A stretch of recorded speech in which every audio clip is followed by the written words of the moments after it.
Bonjour ou bonsoir chers auditeurs et spectateurs, bienvenue à tous sur la chaîne du Vénérable Apprenti.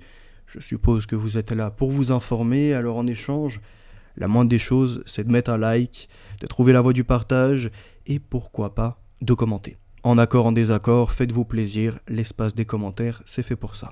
Une émission spéciale pour une guerre pas comme les autres. C'est ce dont on va parler aujourd'hui entre Israël et l'Iran. Il faut savoir déjà que dans l'histoire de l'humanité, rares ont été les périodes où on a vécu en harmonie. Il y a toujours eu des conflits entre des régions, des groupes humains et même des royaumes. Des rois voulant montrer leur puissance, s'étendre et pourquoi pas même ajouter leur religion. Certains étaient engloutis. On a vu avec l'Empire romain, ils prenaient ce qui existait dans différents groupements humains de civilisation et se les accaparaient. Tant que l'empereur César était reconnu au-dessus de toutes ses formes religieuses, idéologiques, etc. Et voilà, qu'on a un renouveau, on a les croisades qui sont exercées avec cette idée de reconquérir Jérusalem, puisqu'elle était perdue, et ça s'était tassé. On avait réussi tout de même à retrouver un moment de paix, jusqu'à la création de l'État d'Israël en 1948. Il faut savoir qu'en 1920, la Palestine va être sous mandat britannique, et à partir de là, ça va permettre tout un tas d'accords et un redécoupage. S'ensuit la Seconde Guerre mondiale, vous vous doutez, on crée la persécution, il y a eu la Shoah, c'est le moment historique, c'est même le point zéro pour débuter quelque chose de nouveau. Et c'est pourquoi, dans la région, il va y avoir une sorte de coalition avec différents pays, le Yémen, la Syrie, l'Irak, qui vont réagir en total désaccord à ce qui se passe. Pour eux, là, c'est inadmissible que des Juifs se rendre en Palestine de façon massive. Donc on a la création de l'État d'Israël. Et par la suite de la déstabilisation dont nous allons parler. De mon côté, vous savez, je ne joue jamais un double visage. Pour moi, la Palestine est une création récente.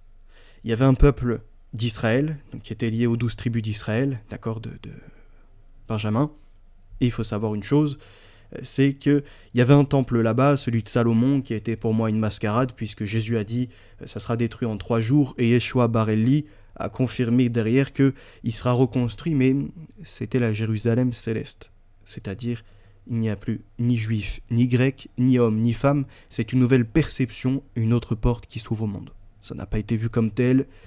La bataille continue pour ces régions, pourtant dans la Bible, la Jérusalem terrestre déjà est en Égypte. Alors pourquoi se batailler pour le mont Sinaï? C'est encore une autre question pour la Jérusalem, qui maintenant est donc en Palestine, Israël. À la suite de ça, donc juste que je précise aussi, il y a 2000 ans, même un peu plus, on va dire 2500 ans, les Juifs sont là-bas, et même quand on remonte, il y a peut-être encore d'autres groupes qui existaient. Je ne nie pas ceci, c'est juste que de façon religieuse et dans ma perception, je ne peux pas nier ce en quoi je crois, vous comprenez. Après, oui, on peut avoir des débats historiques, replacer certaines choses avec plaisir. Au contraire, même, faites-vous savoir, on étudiera ça, mais de mon point de vue religieux, je ne peux pas nier l'écriture. Poursuivons. Donc la réaction sera telle qu'il y aura une première guerre en 1948 qui déclenchera même des mouvements de population, une sorte d'exode. À la suite de ça, donc, les Israéliens vont gagner par le soutien américain et aussi le silence de l'Arabie Saoudite. On va voir comment même l'Arabie Saoudite s'est constituée récemment avec ses familles saoudiennes. Et c'est un jeu avec plusieurs acteurs. On l'a très bien compris. Donc l'Arabie Saoudite, c'est le sunnisme. En face, il y a l'Irak et l'Iran, eux, c'est le chiisme. Et dans cette région, avant qu'Israël vienne et que les Occidentaux produisent un peu de désordre, il y a déjà une conflictualité qui date depuis de centaines d'années, puisqu'ils ont des conceptions religieuses fort différentes. D'ailleurs, c'est assez risible d'un point de vue extérieur, puisque les musulmans reprochent aux chrétiens d'être subdivisés en plusieurs branches, orthodoxes, protestants, catholiques, et ce que l'on veut, alors que même depuis le début, ça a été le meurtre de califes, également un désaccord sur la succession quant à Mohammed. Pour certains, ça commence avec Ali, pour d'autres, ça précède le 4e calife, il me semble, Omar, etc. De tête comme ça, après peut-être je me trompe. Quoi qu'il en soit, donc on a dans la région une haute tension qui existait. Et Israël est là. Bon, ça peut servir de bouc émissaire, chacun, comme je vous l'ai dit, comme je vous l'expliquais, se sert de l'autre. Donc on a l'Arabie Saoudite qui sert de l'Amérique par rapport à ses actions en contrat de pétrole et s'étendre, puisque à part le pétrole dans cette région, il n'y a pas grand-chose, et les immenses financements américains par le dollar qui gouverne sur la planète permet après de passer des achats avec d'autres, de recruter même des mains pour construire pas des temples, mais on va dire des grands bâtiments, des mesures qui deviennent carrément des références dans la matière, désaliniser l'eau pour avoir de l'eau potable, parce que là-bas c'est un grand problème en termes d'aridité, et comme ça donc c'est du donnant-donnant.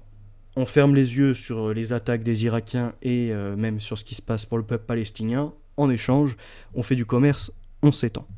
On se doute très bien, ce qui se passe derrière, c'est que pour l'instant ils veulent éradiquer leur pire adversaire que représentent l'Irak et l'Iran par le chiisme, pour par la suite, hop là, faire un changement de donne avec l'Amérique et dire maintenant, barrez-vous d'ici. Donc ils pensent également en termes eschatologiques. Je vous propose de revenir déjà au début du concept d'Israël. Le manifeste du mouvement Bilu donne une idée de leur enthousiasme. Je cite : « Frères, après la crise terrible qui vient de secouer notre peuple, il s'est trouvé parmi nous l'intelligentsia. Un grand nombre de jeunes décidés à réaliser un seul idéal, le retour et l'installation en Eretz Israël. Ne poursuivez pas les chimères auxquelles vous vous dites attachés tant jusqu'ici. L'idée de progrès et la notion de civilisation qui, pensiez-vous, sont l'apanage de l'Europe. Sachez que si le peuple juif continue à rester en Europe, 2 voies seulement lui seront ouvertes. La première, offrir la gorge aux bourreaux. Donc là, ils entendent par là les catholiques et ceux qui ont persécuté ces juifs jusqu'ici.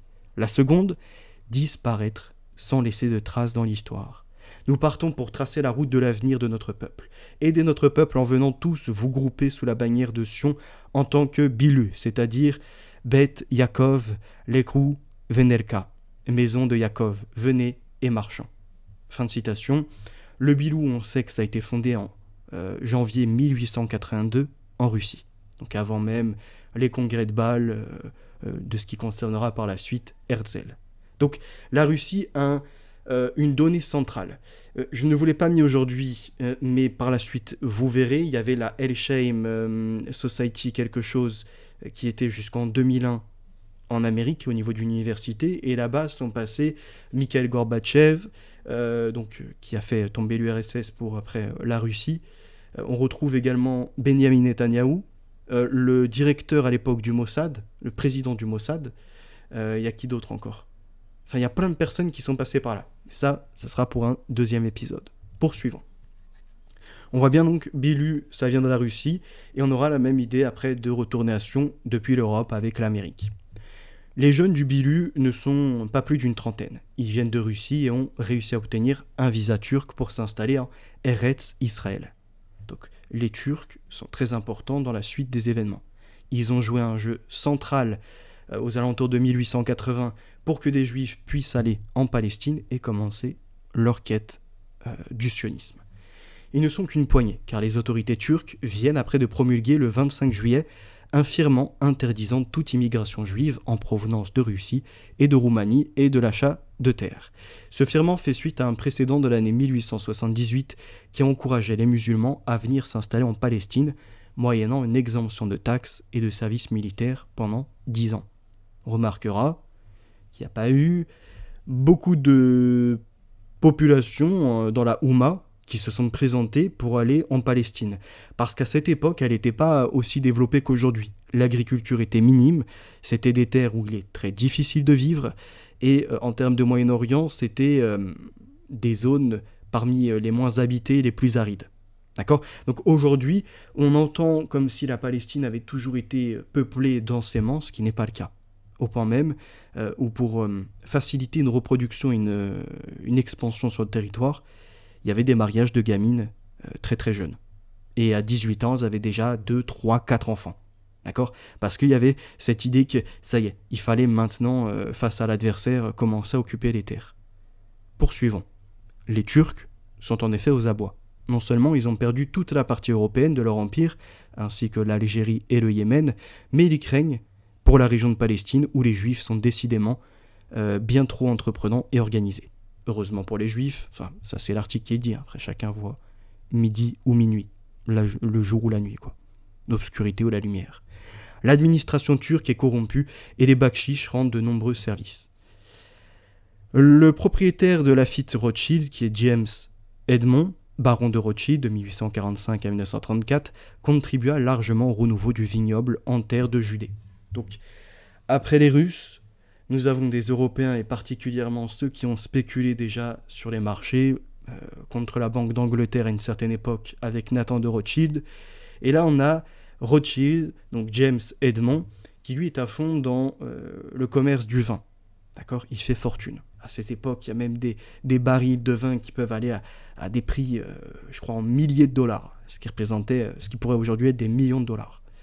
Entre 1883 et 1889, le baron soutient les villages agricoles de Rishon-le-Tzion, de Zikron-Yaakov, de Rosh-Pina, d'Akron et de bien d'autres terres de Palestine, Israël.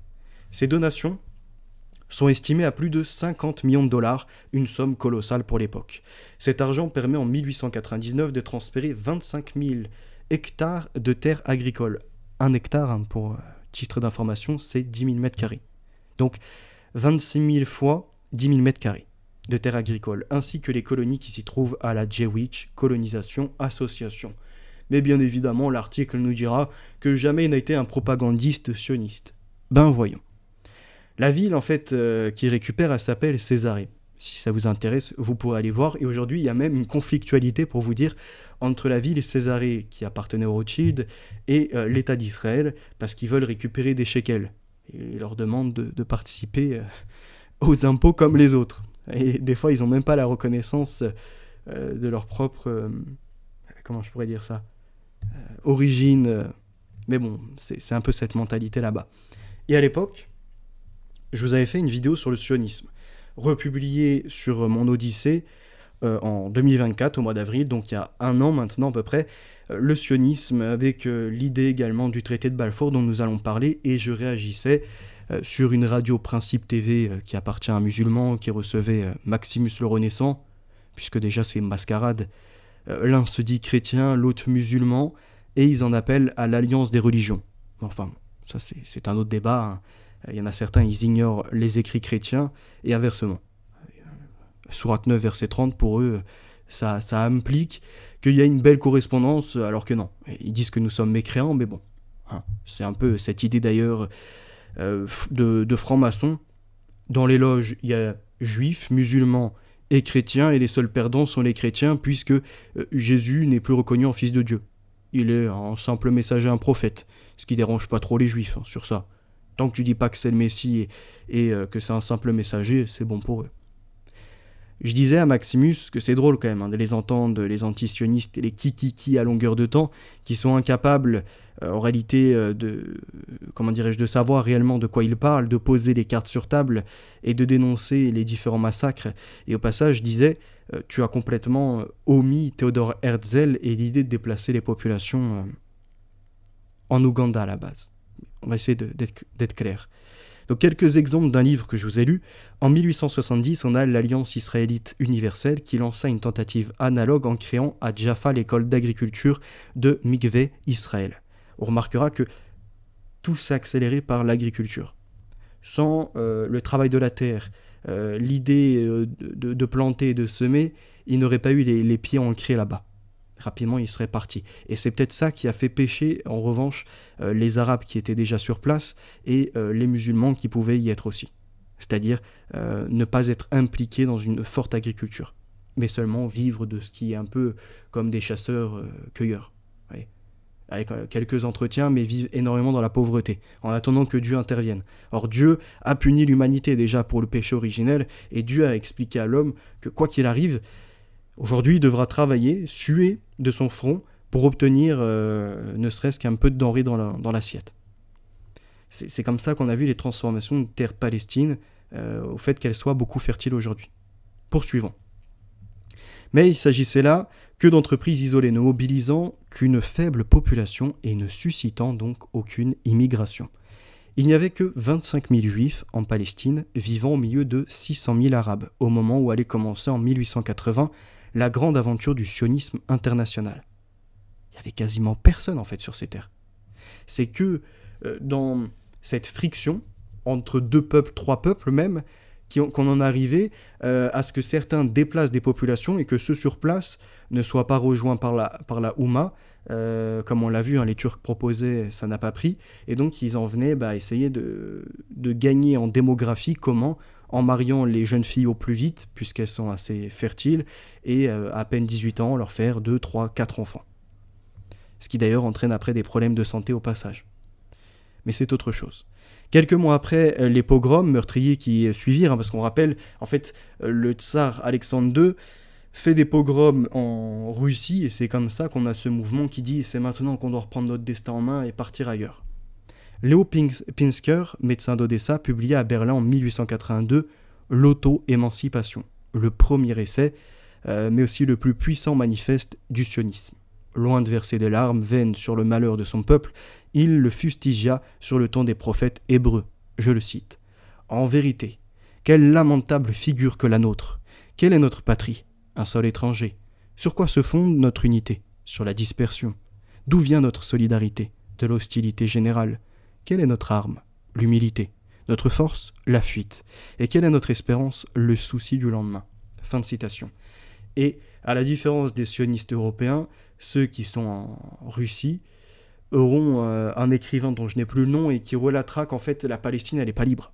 Il y a des gens qui vivent là-bas et que ça va être un sacré désastre. Parce que certes, ils vont pouvoir crier victoire, faire leur fête, dont je n'ai plus le nom en tête comme ça, comme Kippour, mais encore une autre fête, et de célébrer en fait leur retour, alors que finalement sur place il y a des gens que ça ne le fera pas, les religions ne sont pas les mêmes, les cultures sont fort différentes, et ça terminera dans un bain de sang.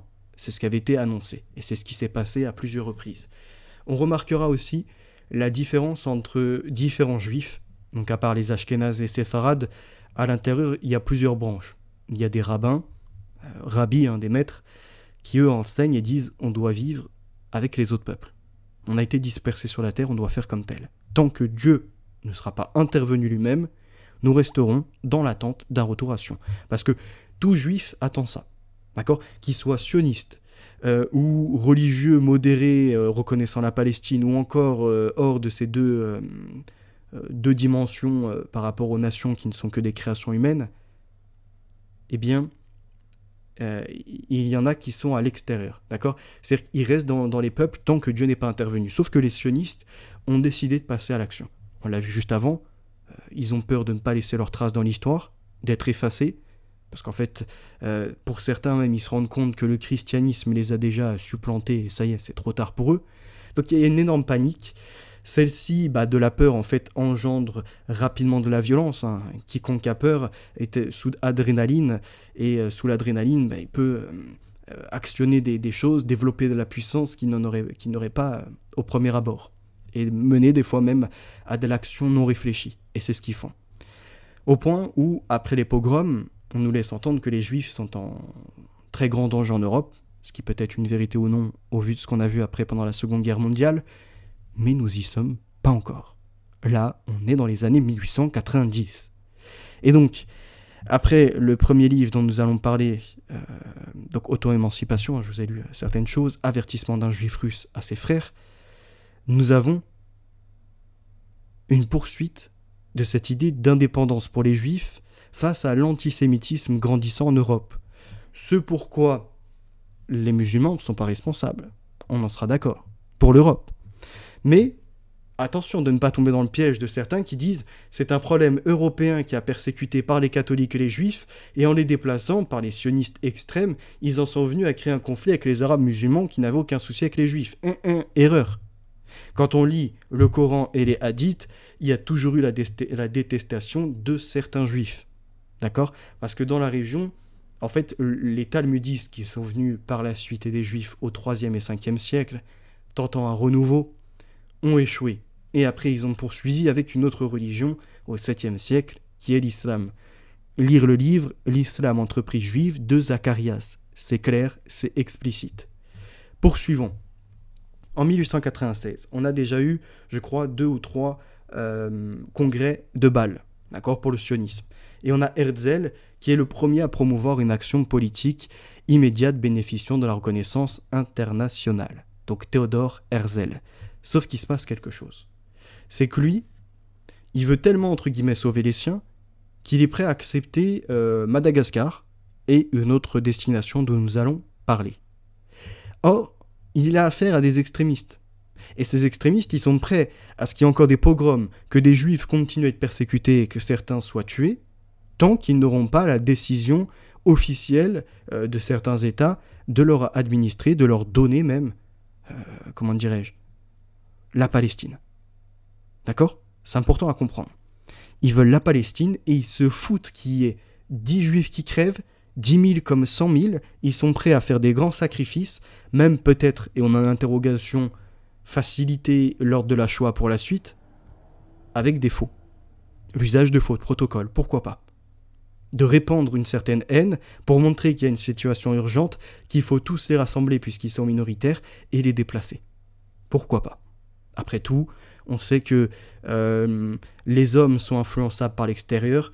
Les canaux de l'époque, c'est les livres, c'est les tracts et la radio, principalement.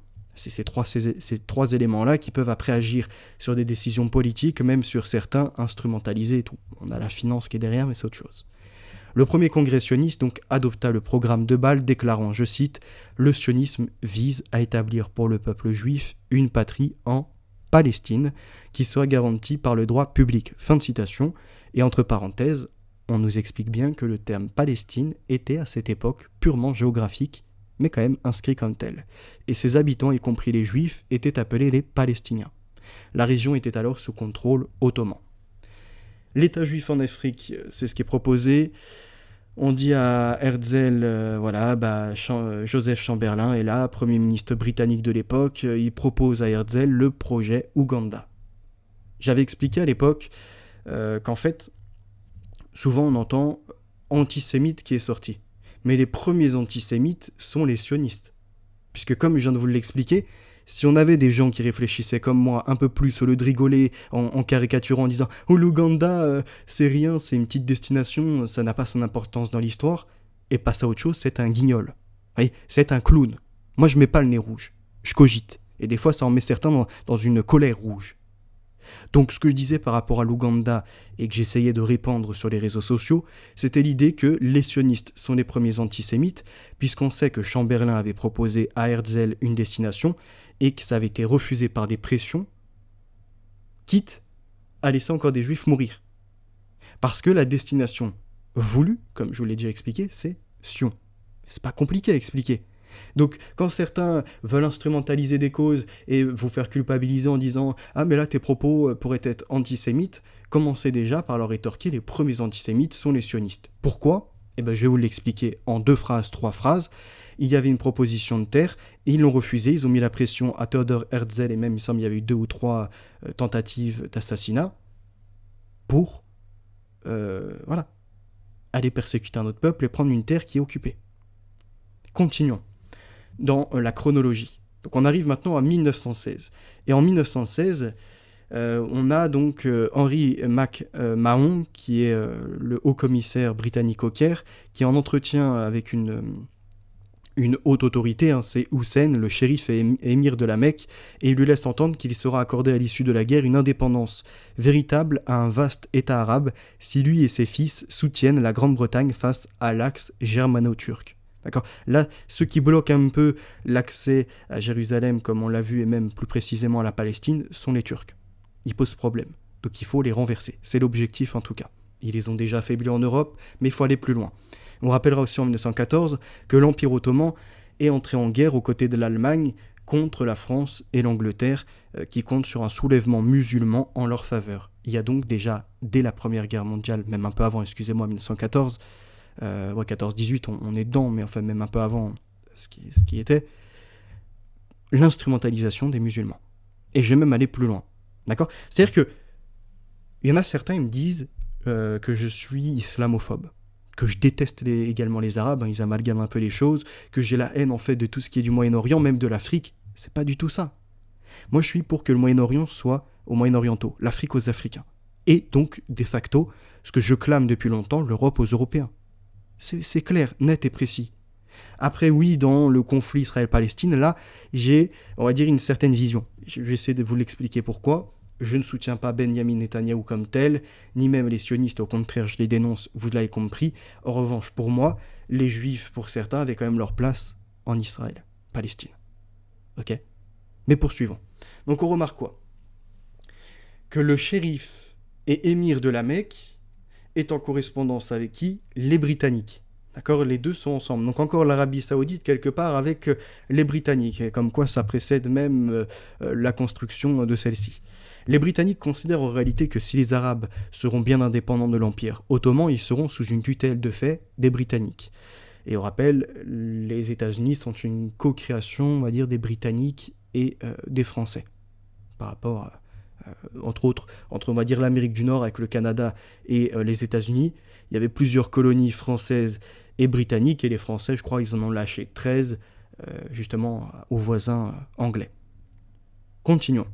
Le diplomate François Georges Picot et le parlementaire Sir Mark Sykes, ou Sykes, je ne sais pas comment on prononce, négocient les territoires qui seront obtenus par la France et la Grande-Bretagne une fois la guerre finie. Et on en a la redécomposition à gauche, vous avez la zone bleue, qui serait celle de la France, donc avec le Liban, et on remonte encore également avec une petite partie de l'Empire ottoman.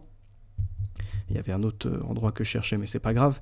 Et le Royaume-Uni, donc sur cette partie-là, où vous avez Bagdad, également Kerbala et tout le reste. D'accord ? Et également, pourquoi pas, peut-être une extension vers le Koweït. Bon, ça, après, ça reste de la supposition.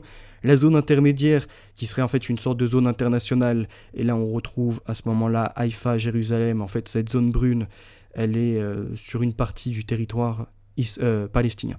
D'accord ? Et le 16 mai 1916, les deux pays parviennent à une entente, l'accord connu en français, sous le nom d'accord Cambon-Grès, qui envisage de créer des États arabes indépendants sous tutelle française, et vous avez les différentes zones qu'on vient de voir, également celles qui sont assurées avec les États arabes sous tutelle de la France et du Royaume-Uni. Au début de novembre 1917, on a les Anglais qui sont un peu soulagés. Après de longs combats, ils viennent de percer les lignes ottomanes à la bataille de Beersheba, assurant ainsi la protection du canal de Suez, passage indispensable à l'époque à leur précieuse route des Indes, et ils entament une progression éclair vers Jérusalem. Mais ils ont pris toute la mesure du danger que pouvait représenter une puissance hostile en Palestine. Alors, pourquoi ne pas tenter d'intégrer la Terre Sainte à l'Empire ? Le 3 novembre 1917, Lord Balfour, secrétaire d'État britannique aux Affaires étrangères, annonce dans une lettre ouverte que son gouvernement se montre favorable à la création d'un foyer national juif en Palestine. Et cette lettre est adressée au baron de Rothschild. On nous dit même qu'elle a été rédigée en étroite concertation avec ce dernier, qui préside l'antenne anglaise du mouvement sioniste promoteur de l'installation des Juifs en Palestine. Cette lettre ouverte n'a pas pour les Anglais d'autre intérêt que de rassurer les Juifs américains, plus portés à soutenir les puissances centrales qu'une alliance où figure la Russie au passé lourdement antisémite. Mais elle va légitimer 30 ans plus tard la création de l'État d'Israël.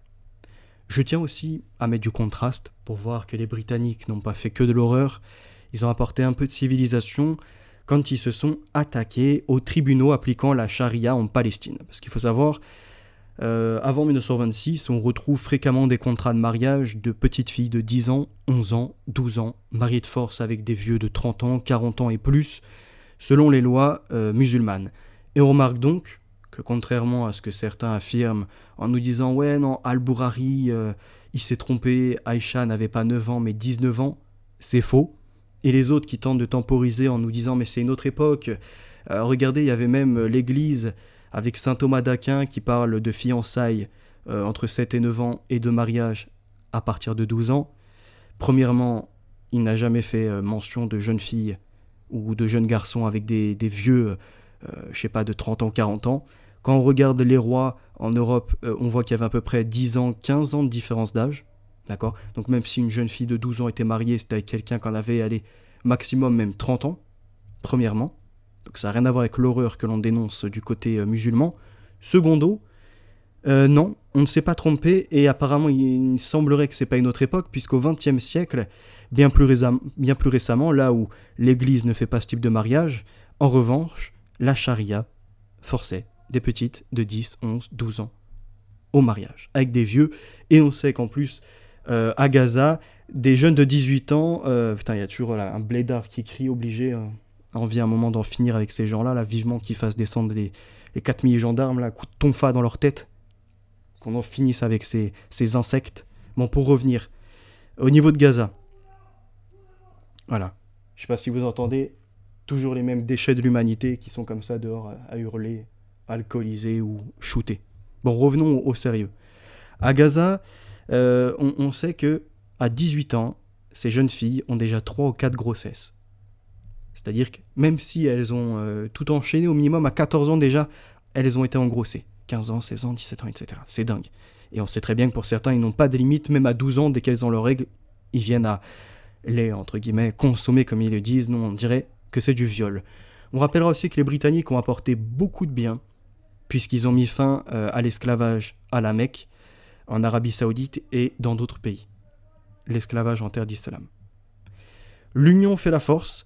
On rappelle, 1920, on a Théodore Herzl, donc lui qui poursuit ses trucs, et une connaissance ou non qui est Richard von Coudenhove-Kalergi, qui nous a écrit Idéalisme pratique et présenté cette carte que vous voyez avec une Europe étendue à des colonies où dedans on a donc la Mauritanie, également on retrouve le Maroc, la partie de l'Algérie, même la Tunisie, et des points d'interrogation sur certaines régions. Alors je crois qu'il y a l'Éthiopie dedans, je ne sais pas si c'est l'Iran qui est en point d'interrogation aussi à côté, ce qui pourrait être de l'Afghanistan, là de tête, je ne connais pas toute la carte par cœur, et la Turquie aussi.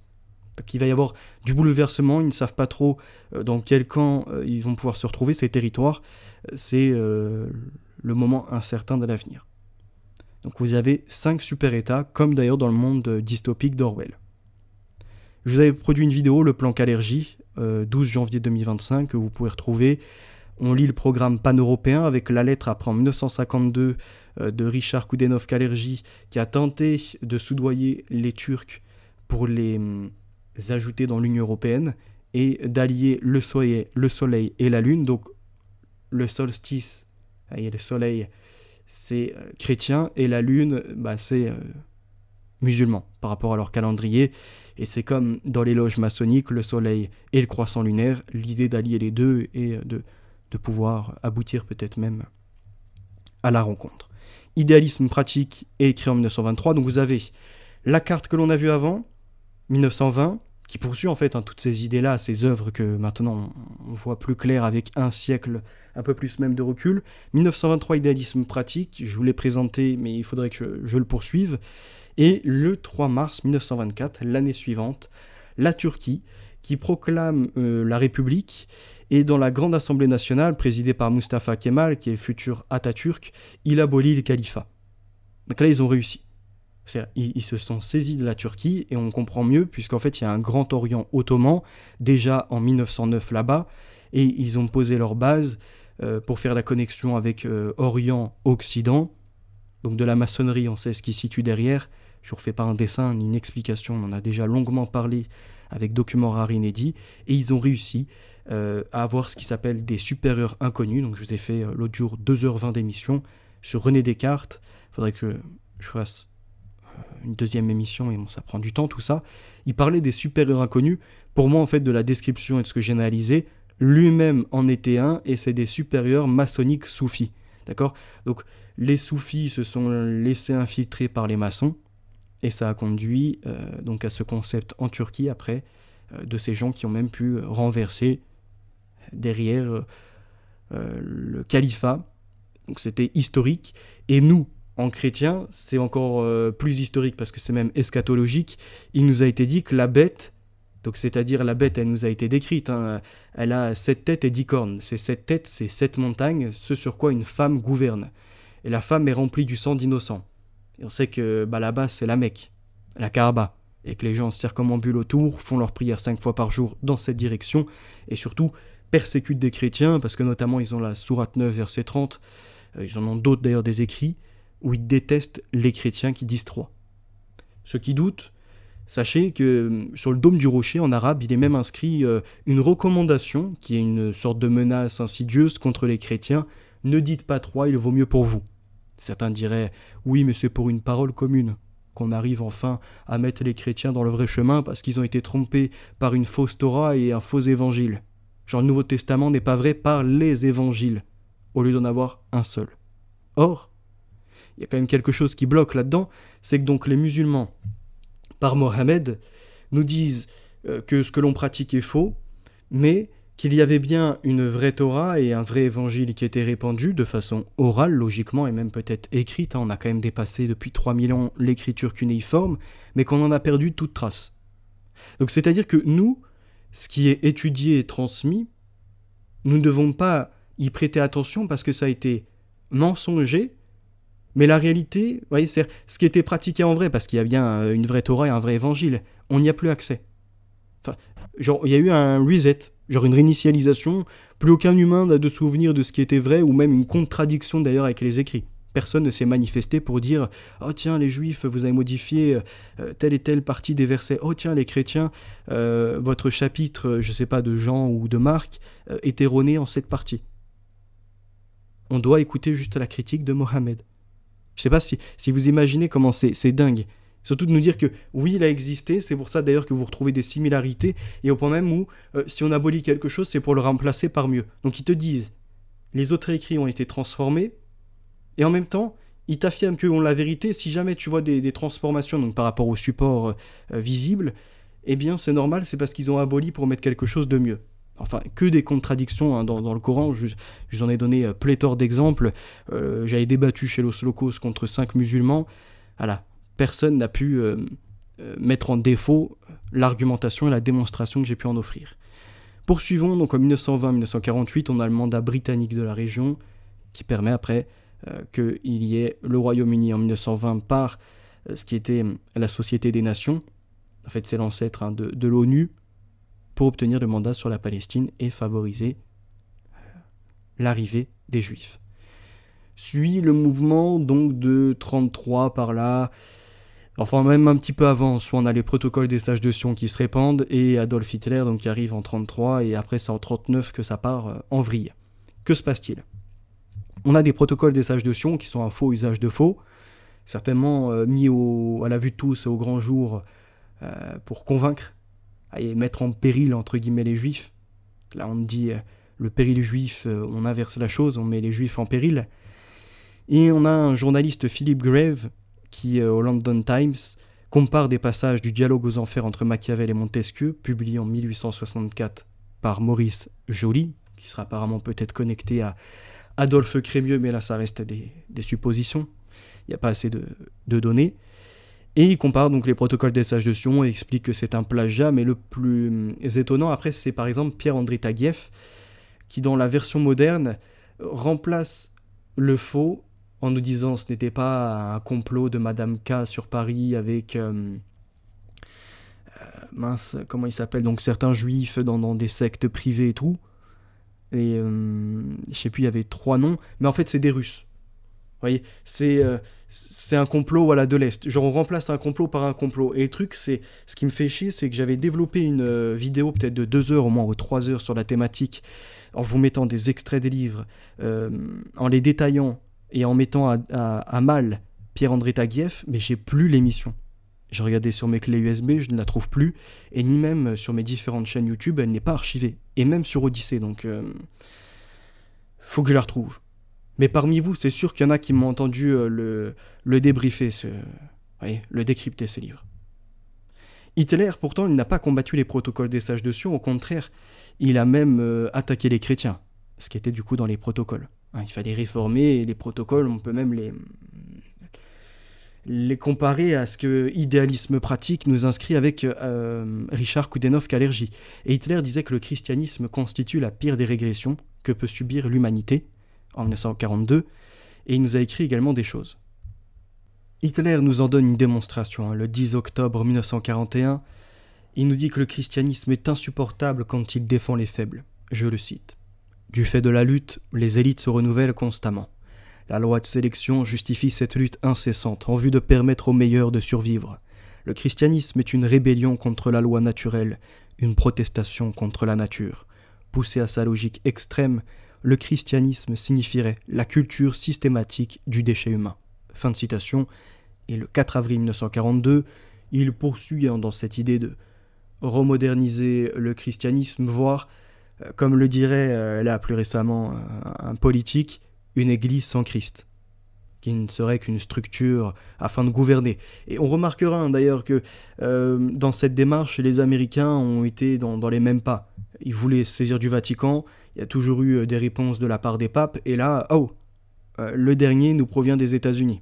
Bon, à voir ce qui pourrait être de la suite, quand Trump s'affiche même en une forme de pape. Pour revenir à Hitler, il nous dit que c'est insupportable pour lui quand le christianisme affirme que Dieu est la source de la vérité et de l'amour. Il nous déclare, je le cite, « Le christianisme montre l'exemple. Quoi de plus fanatique, de plus exclusif et de plus intolérant que cette religion qui rapporte tout à l'amour du seul Dieu qu'elle révèle ?» Fin de citation. Et dans le livre d'Albert Speer, dont je vous ai déjà parlé, et vous avez eu droit à quelques extraits, au cœur du Troisième Reich, on sait qu'Hitler avait l'habitude déjà de revenir sur le phénomène de la conquête des arabo-musulmans et de l'affront avec Charles Martel. Pour lui, il aurait espéré même qu'en fait on ne fasse pas de défense, que les Germains par la suite, en extension de la conquête, deviennent musulmans, mais qu'il n'y ait plus d'Arabes. Et c'est pas pour rien que les Germains s'entendaient à merveille avec les Turcs. Les Turcs ont toujours voulu défoncer des Arabes, parce qu'ils n'en sont pas, et Hitler et les Turcs ensemble, c'était le combo, quoi. Maintenant, regardons ce qu'ils pouvaient déclarer. Nous avons la malchance de ne pas posséder la bonne religion. Pourquoi n'avons-nous pas la religion des Japonais, pour qui se sacrifier à sa patrie est le bien suprême? La religion musulmane aussi serait bien plus appropriée que ce christianisme, avec sa tolérance amollissante. Aujourd'hui, continuait-il, parfois curieusement déjà avant la guerre, les Sibériens, les Russes blancs et les hommes de la steppe vivent d'une façon extraordinairement saine. Aussi sont-ils capables d'évoluer et d'acquérir à la longue une supériorité biologique sur les Allemands. Fin de citation. Cette remarque, il la répéta souvent dans les derniers mois de la guerre, mais en des termes d'une plus grande verdeur.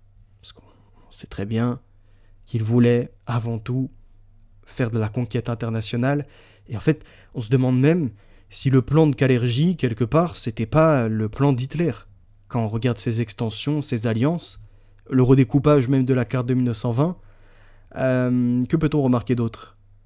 Les protocoles des sages de Sion ne les combat pas, au contraire. Il en fait même une application en voulant réformer l'Église, comme le dirait un politique récent, là, soi-disant pour le patriotisme. Une Église sans Christ.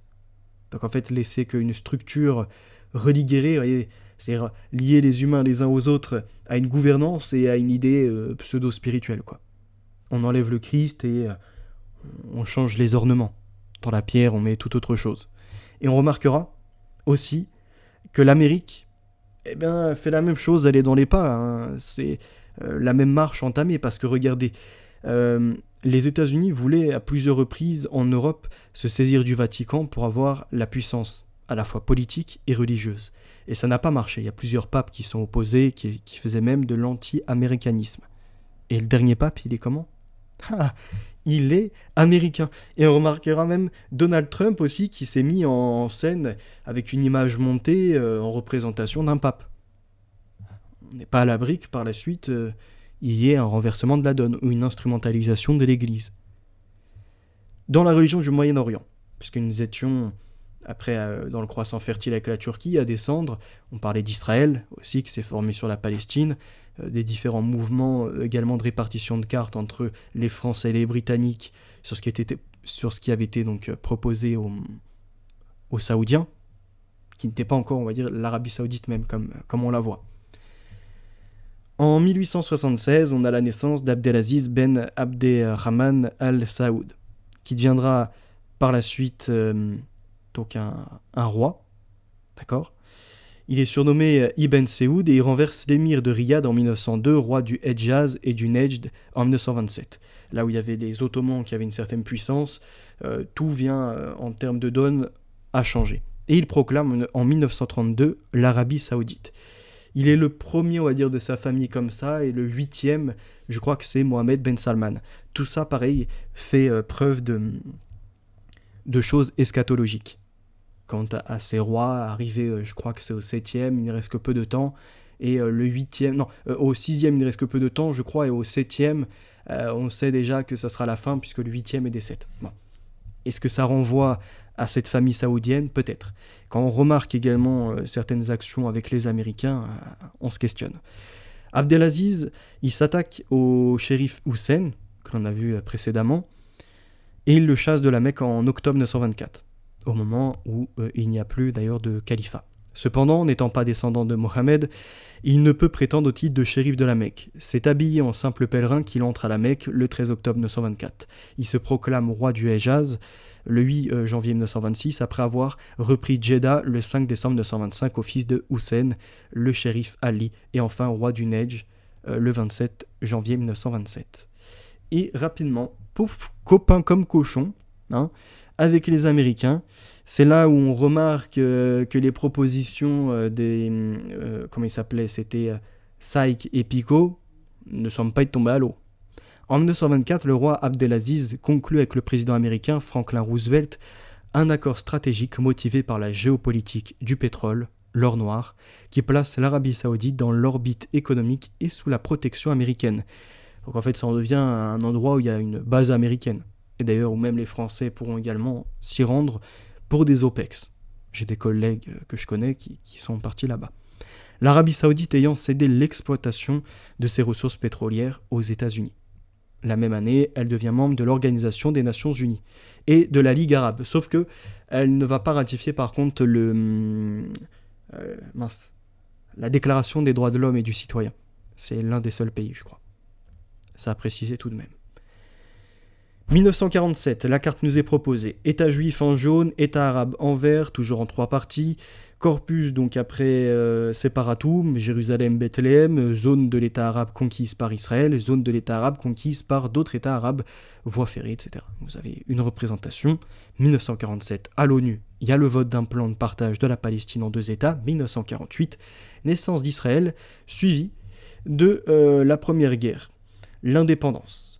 Le jour de la création d'Israël, au milieu de la liesse populaire, David Ben Gourion aurait glissé au jeune Shimon Peres, futur Premier ministre, je le cite, « Tu vois, aujourd'hui ils dansent, mais demain ils verseront leur sang. » Fin de citation. Le 15 mai 1948, dès le lendemain de la déclaration d'indépendance, on voit qu'en fait sur place, les Arabes étaient en désaccord.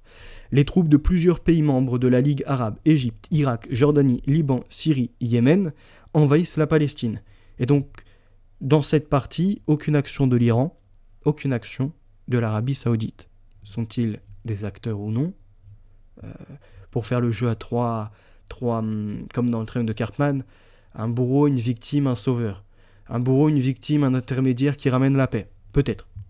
C'est de la supposition. Quoi qu'il en soit, on revient au fait. Il y a le Yémen qui dérange, la Syrie, le Liban, l'Égypte, l'Irak.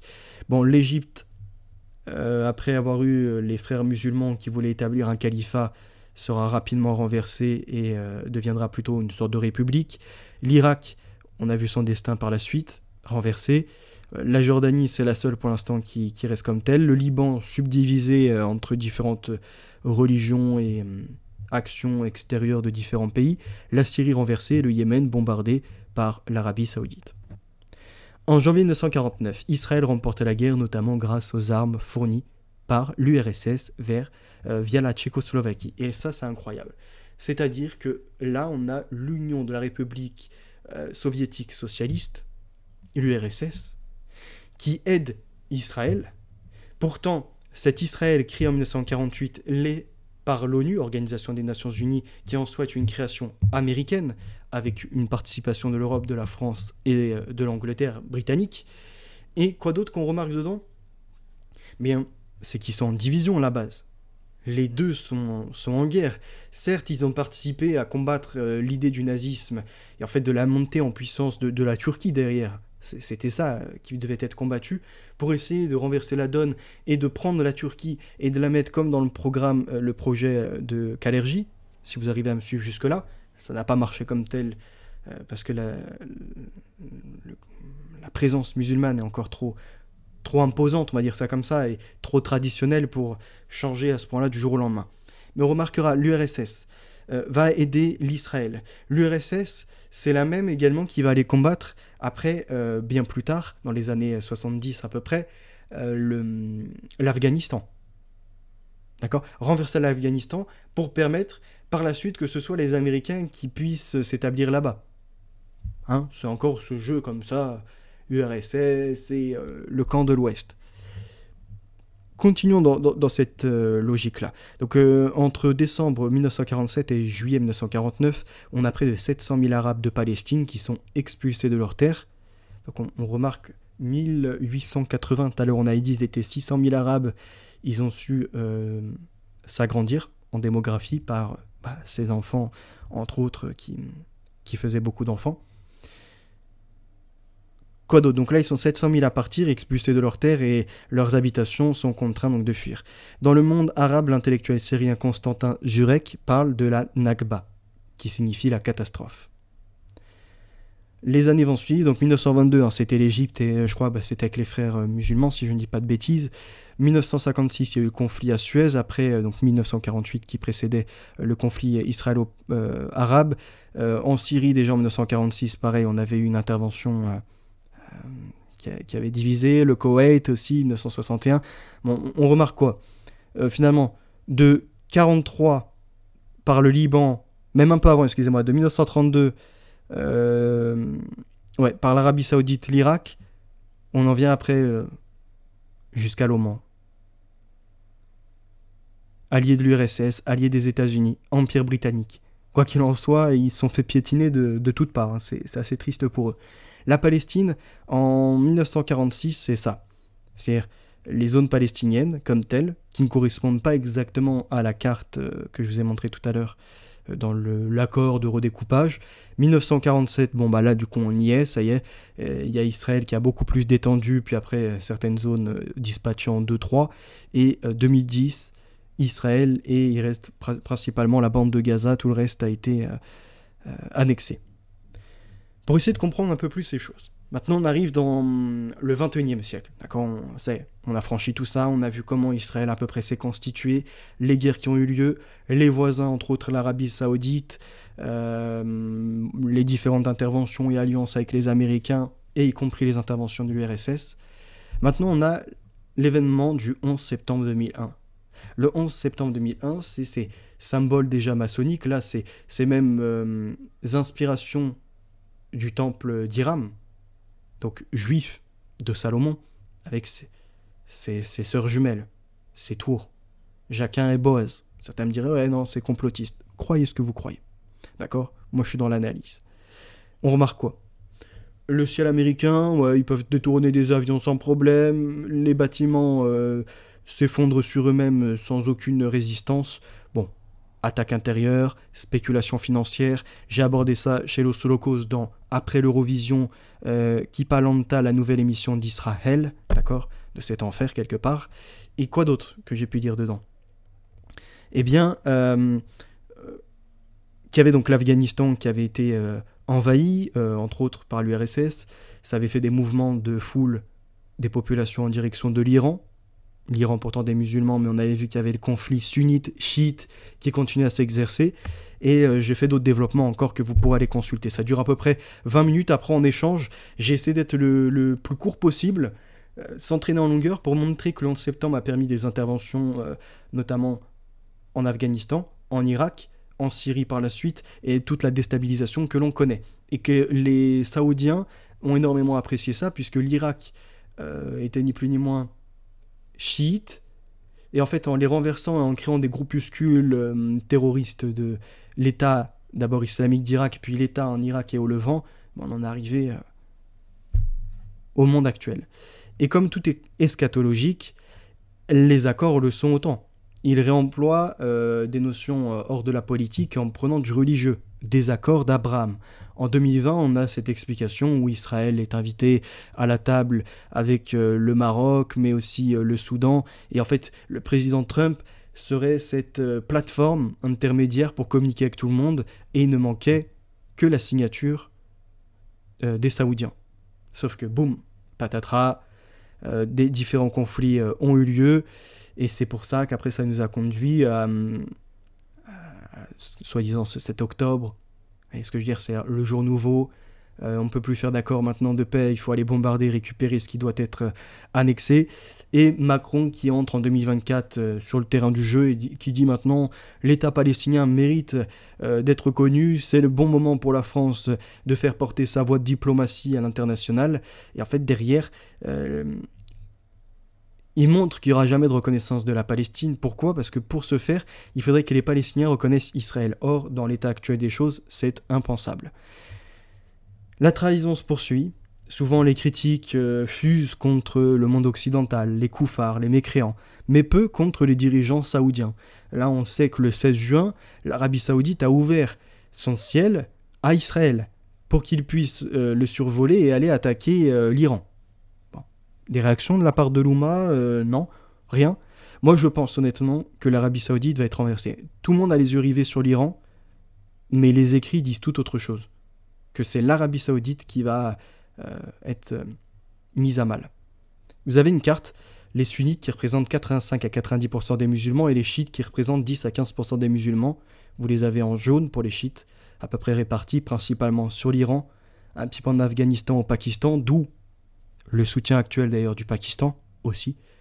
Eux, ils voient derrière des membres de leur Oumma, des voisins. Si l'Iran tombe, eh ben, ils sont pris en tenaille entre l'Iran qui aurait des bases, par exemple, américaines, et l'Inde qui, aujourd'hui, souhaite lui mettre la pression. Donc c'est d'ailleurs pour ça qu'ils veulent absolument montrer qu'ils ont les manettes et la puissance nucléaire. En dehors de ceci, quoi d'autre ? La zone du Moyen-Orient à l'Afrique du Nord, Mashrek et Maghreb, est la plus ancienne en termes d'implantation, mais elle ne représente que 20% des musulmans. Et là, vous avez une carte plus large, avec les taux de natalité importants au Nigeria, au Niger, en Somalie, au Mali. Donc l'Afrique noire, principalement, qui elle-même s'est convertie à l'islam. Voilà pour ceci. Moi, je tiens à vous rappeler quand même l'Apocalypse, chapitre 18, versets 1 à 6. Je ne sais pas si l'Iran va se voir bombarder, envahir avec des débarquements sur son sol. En revanche, je pense qu'on regarde un peu moins en Arabie Saoudite et tout va se jouer là-bas. Vraiment tout. Versets 1 à 6. Je vous ai expliqué, la Mecque, c'est la ville aux 7 montagnes. Certains ont dit que c'était le Vatican. En fait, c'est faux. Le Vatican, c'est des collines, premièrement. Le Vatican n'est pas dans le désert, pour poursuivre. Et pour conclure, le Vatican ne fait pas des affaires avec le monde. C'est-à-dire ils ne sont pas connectés au roi et à créer des accords commerciaux et à faire... Ils en ont, mais ils sont faibles. Regardez en revanche l'Arabie Saoudite. C'est le pétrole, c'est l'alliance avec l'Amérique, c'est la démesure, c'est des tours qui s'érigent comme ça dans un désert. C'est des piscines qui sont mises là où il n'y a pas d'eau. Même des achats de vin, j'en étais étonné, ils sont dans l'alcool, parce que je me disais, plus loin c'est précisé tout le commerce qu'ils font, de la soie, de l'or, des pierres précieuses et même du vin. Je me disais, mais les Saoudiens, ils font pas du vin, c'est des sunnites, c'est des musulmans, et pour eux, c'est les mécréants qui en consomment. En fait, ils ont investi massivement, même dans ça. Lisons, versets 1 à 6. Après cela, je vis descendre du ciel un autre ange, qui avait une grande autorité, et la terre fut éclairée de sa gloire. Il cria d'une voix forte, disant « Elle est tombée, Babylone la grande. Elle est devenue une habitation de démons, un repère de tout esprit impur, un repère de tout oiseau impur et odieux, parce que toutes les nations ont bu du vin de sa fureur, de son impudicité, et que les rois de la terre se sont livrés avec elle à l'impudicité, et que les marchands de la terre se sont enrichis par la puissance de son luxe. Et j'entendis du ciel une voix qui disait « Sortez du milieu d'elle, mon peuple, afin que vous n'y participiez point à ses péchés. » et que vous n'ayez point de part à ses fléaux, car ses péchés se sont accumulés jusqu'au ciel, et Dieu s'est souvenu de ses iniquités. Payez-la comme elle l'a payé, et rendez-lui au double selon ses œuvres. Dans la coupe où elle a versé, versez-lui au double. Nous avons pour repère qu'en Arabie Saoudite, la Mecque est importante, et que là-bas, il y avait de la vente d'esclaves. C'est-à-dire, les pèlerins allaient de façon religieuse pour se recueillir, mais en même temps, pour faire du commerce avec les caravanes, acheter des esclaves, repartir avec. Nous avons eu quoi d'autre comme scandale ? Là actuellement les pèlerins rapportent des milliards, il y en a même qui disent c'est plus la Mecque, c'est comparable à Manhattan et on pourrait faire un néologisme Mekhatan, Et c'est des milliards chaque année que ça représente. Des gens qui sont décédés, hein. En 2015, des bousculades, 700 décédés, 900 blessés, waouh. Dieu n'est pas intervenu pour ça. Parce qu'en fait, ce n'est pas le lieu de Dieu. Et quand on examine ce qu'il est, bah oui, c'est un lieu d'idolâtrie. Al-Manat, Al-Illat, Al-Uzza, et encore d'autres déesses qui en étaient avec les statuettes, tenues par les Kouraïch. Puis à un moment, il fallait changer la donne. Donc on ne laissait qu'une seule, la pierre, dans son vagin. Oui, dans cette représentation-là. Et c'est tellement divin d'ailleurs que sur la toile, la Kirchhoua, puisque c'est une prostituée et il a quand même fallu la revêtir d'un tissu, eh bien les oiseaux chient dessus. Si c'était divin, il n'y aurait même pas une crotte qui pourrait aller dessus. Preuve en est encore que ce n'est que construction humaine dans un désert et que ça correspond très bien au cœur de certains endurcis. L'Iran avertit à la télévision d'État iranienne que, il y a 2 jours là à peu près, même hier, excusez-moi, avant-hier, parce que c'était le 18 qu'on a réagi, mais c'était le 17 que c'était annoncé, il y a une surprise ce soir dont le monde se souviendra pendant des siècles. Alors, si c'est des missiles hypersoniques passant Mach 15, c'est ça, c'est pas une nouveauté. La Russie en a, la Chine aussi, la France pareillement, l'Amérique tout autant. Donc l'Iran ne pèse pas plus avec ça. Certes, ça lui accroît ses portées et réduit l'efficacité de défense israélienne, mais pour autant, ça ne lui fera pas gagner la guerre. Donc il y en a certains, ils ont dit, du coup, c'était quoi la surprise que l'Iran annonçait et que le monde n'oublierait pas même pendant des siècles. Avec Mr Bean. Et cette petite mimique. Nous avons eu l'ensemble du Parlement iranien qui a crié « mort à l'Amérique ». Et après on se demande pourquoi on est contre qu'ils aient l'arme nucléaire. Après tout, les pays devraient normalement disposer de leur souveraineté. Parce que l'Iran est à part. Et l'Iran, ça fait des décennies qu'ils annoncent que dès qu'ils pourront, ils tueront tous les juifs, ils bombarderont Israël et ils s'attaqueront aux croisés là. Donc aux occidentaux. D'abord les Américains, puis les Européens. Et on demande, il y a Louma toujours à Chalet, qui est là à demander aux Européens, dont moi je peux en faire partie, de réagir en faveur de ces gens-là, puis quoi encore. Est-ce que vous comprenez mieux pourquoi ? Je suis pas pro-israélien à la base. Même au contraire, on peut dénoncer les sionismes. Par contre, je vois derrière ce qui est attendu. L'Iran comme l'Arabie Saoudite, comme en fait sunnites et chiites, qui pratiquent la haine des trinitaires, des chrétiens, de l'Occident, ils nous voient comme des koufars, des moins que rien. Donc ils n'auront jamais mon soutien. Je préfère encore être du côté des Américains. C'est tout. Trump a d'ailleurs déclaré « Nous ne cherchons pas un cessez-le-feu, nous cherchons une victoire totale et complète. » Maintenant, c'est reddition. Rendez-vous. Ça sera fini. Et du côté iranien, ils pensaient certainement que El-Mehdi allait arriver. On a le guide suprême iranien Khamenei, ou Khamenei, tout dépend de comment vous le prononcez en français ou bien dans leur langue. Il a dit, au nom du noble Haïder, la bataille commence. Ali, avec son Zulfikar, revient à Kaïbar. Allahu Akbar. Fin de citation. Donc pour lui, Dieu est grand, il va les aider. Voilà que bientôt se présentera El-Messie, parce que quelque part c'est ça qu'ils attendent. El-Mehdi, il a la dimension d'un Messie, d'un sauveur, de celui qui est annoncé à venir. Donc ils auront beau dire, oui non mais c'est Issa pour nous qui fait tout le reste, non. Avant tout, celui qui vient à créer des armées pour commencer à engager sur ce dernier combat, c'est le Mehdi. Et El-Mehdi, pour les chrétiens, c'est l'antichrist. Et c'est pas pour rien que nous allons rapidement voir plein de gens dans une certaine conversion, en fait, à prendre les armes. Ceux hier qui nous déclaraient on est victime de discrimination, d'islamophobie. Demain, dès que la Oumma aura fait retentir le message qu'il faut aller combattre, ben ils seront là, les yeux changés comme s'ils étaient hypnotisés schizophréniques, de façon effrénée à dire Allah Akbar, Allah Akbar, et à tirer, à rafaler sur tout ce qui ne sera pas de leur communauté, à vouloir appliquer la charia et à combattre les chrétiens. Et vous avez l'hypocrisie que certains disent, le ror, genre, comment ils disent ça là ? L'idée qu'en fait il y a les faux chrétiens et les vrais chrétiens, genre les chrétiens juifs le côté des évangélistes qui soutiennent le sionisme, et les vrais chrétiens qui seraient même pas catholiques ni même orthodoxes, ils seraient encore différents, qui vont finalement reconnaître un Jésus qui leur dira « bande de mécréants, Vous avez transformé mes paroles en une chose monstrueuse. Comment ça, vous avez dit que je suis le Fils de Dieu? Je n'ai jamais porté ça comme propos. Alors maintenant, soit vous vous convertissez, soit je vous tue. Et donc le personnage le plus important de la Bible, et même le Messie, donc l'un des personnages les plus importants également, soi-disant, de l'islam, viendra sur terre pour combattre les chrétiens, faire exécuter tous ceux qui ne sont pas convertis, ça c'est leur message. Il régnera 40 ans, et après il décédera. Et à la fin de ça, il aura même eu des enfants. Donc il sera venu... D'ailleurs, c'est pareil, ils disent qu'il n'est pas mort, c'est un faux semblant, mais il a disparu. Donc là, pareil, ils ne savent pas comment nous l'expliquer. Il va réapparaître. À quel âge, on ne sait pas non plus.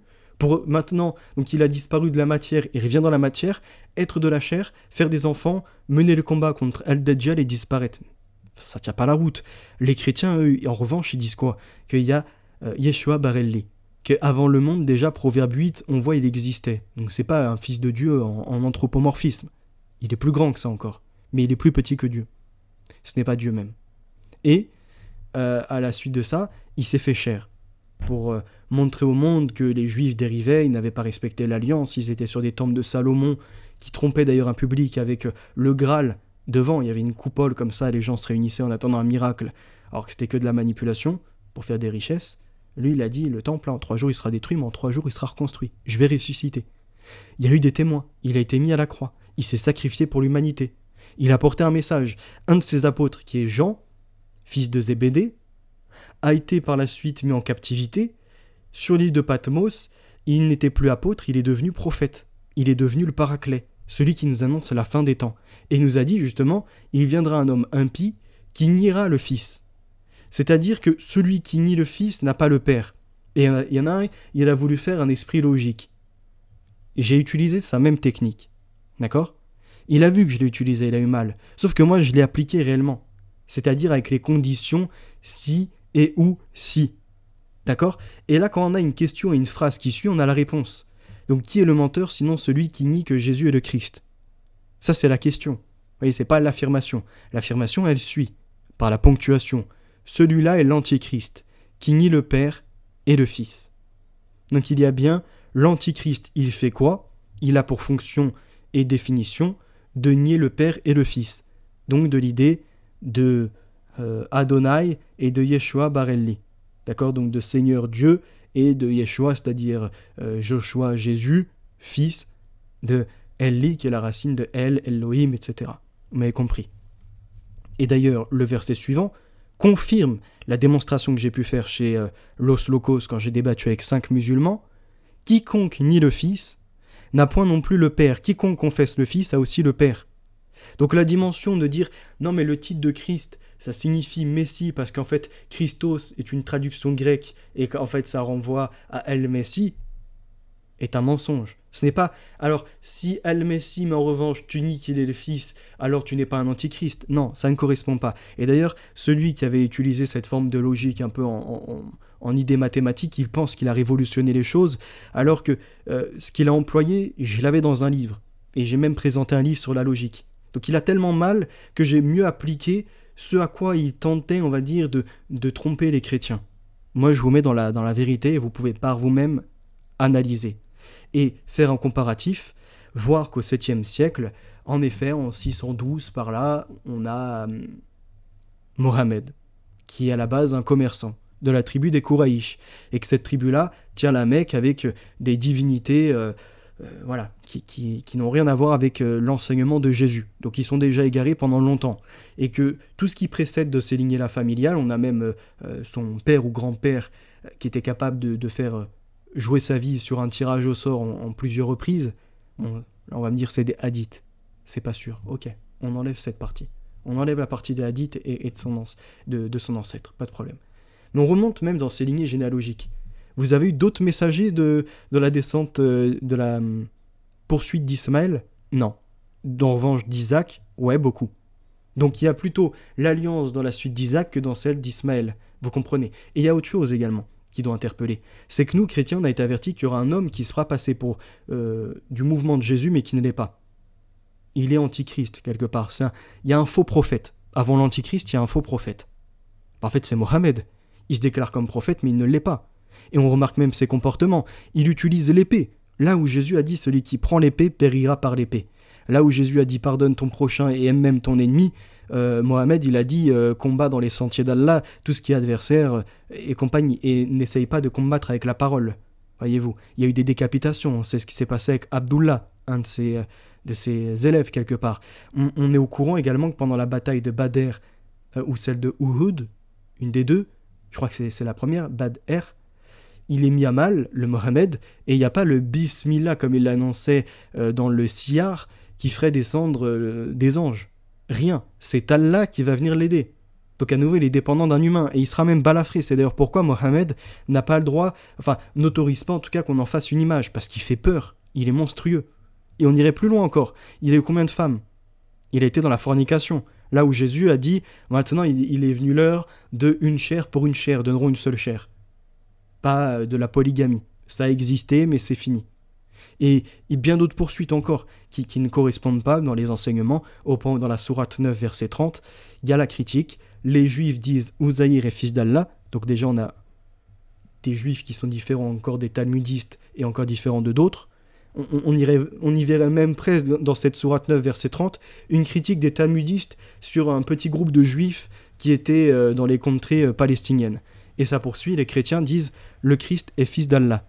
Telle est leur parole provenant de leur bouche. Ils imitent le dire des mécréants avant eux, qu'Allah les anéantisse. Comment s'écartent-ils de la vérité? Fin de citation de la sourate. Mais après, vous allez avoir des gens qui vont me citer, je crois que c'est la sourate 5, il me semble, verset 30, un truc comme ça. Non, pas verset 30. J'ai plus la sourate en tête, il faudrait que je retravaille ça.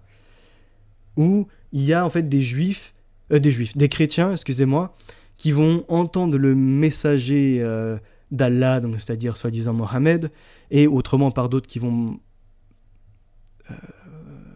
propulser son message, et vont dire « Ah oui, en effet, ça c'est la vraie parole. Nous en venons maintenant à une parole commune. » Mais en fait, un chrétien qui reconnaît donc les paroles du Coran devient musulman. Il n'est plus chrétien.